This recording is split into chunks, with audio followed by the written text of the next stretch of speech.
Hi friends, welcome. Baakiyalakshmi இன்னைக்கு எபிசோடில் வந்த இன்ட்ரெஸ்டிங்கான சீன்ஸ் பற்றி பார்க்கலாம்.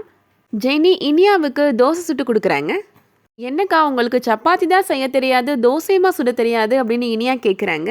தோசை ஃபுல்லாக கரைஞ்சிருக்குக்கா, நான் எப்படிக்கா சாப்பிட்றது அப்படின்னு கேட்குறாங்க. ஈஸ்வரி சொல்கிறாங்க, பிரச்சனை பண்ணாமல் இதை சாப்பிடு இனியா அப்படின்னு சொல்கிறாங்க. கோபி இங்கே வராரு. கோபிகிட்ட இப்போ ஈஸ்வரி பேசுகிறாங்க. பாக்கியாவை பார்த்து கூப்பிட்டு வர்றதுக்காக உன்னோட அப்பா போயிருக்கிறாரு அப்படின்னு சொல்கிறாங்க. நான் போய் கூப்பிட்டு அவள் வரலை, இனியா கூப்பிட்டு வரல, ஆனால் உன்னோட அப்பா கூப்பிட்டா கண்டிப்பாக அவள் இங்கே வந்துடுவா அப்படின்னு சொல்கிறாங்க. பாக்கியா குடும்பத்தை ரொம்ப பொறுப்பாக பார்த்துட்டா, உன்னோட பிள்ளைகளுக்கு நல்ல அம்மாவாக தானே இருந்தா அப்படின்னு ஈஸ்வரி கேட்குறாங்க. பழச எதையும் நான் பேச விரும்பலை, இனிமேல் அந்த ராதிகாவை மறந்துட்டு நீ நல்லபடியாக இருக்கிறதுக்கு வழியை பாரு அப்படின்னு சொல்கிறாங்க. சரிம்மா, நீங்கள் சொல்கிற மாதிரியே நான் நடந்துக்கிறேன் அப்படின்னு கோபியுமே சொல்லிடுறாரு. கோபி அப்பா இப்போ அங்கே வந்துடுறாரு. இனியா கேட்குறாங்க, தாத்தா அம்மா உங்கள் கூட வரலையா தாத்தா அப்படின்னு கேட்குறாங்க. பாக்கியா வரலன்னு வைராக்கியமாக இருக்கிறா அப்படின்னு சொல்கிறாரு.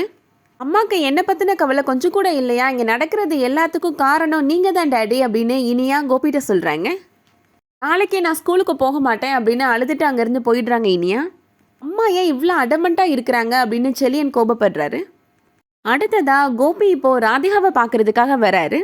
என்னை பார்க்கணுன்னு கூப்பிட்டுட்டு ஏன் பேசாமல் அமைதியாக இருக்கிறீங்க அப்படின்னு ராதிகா கேட்குறாங்க.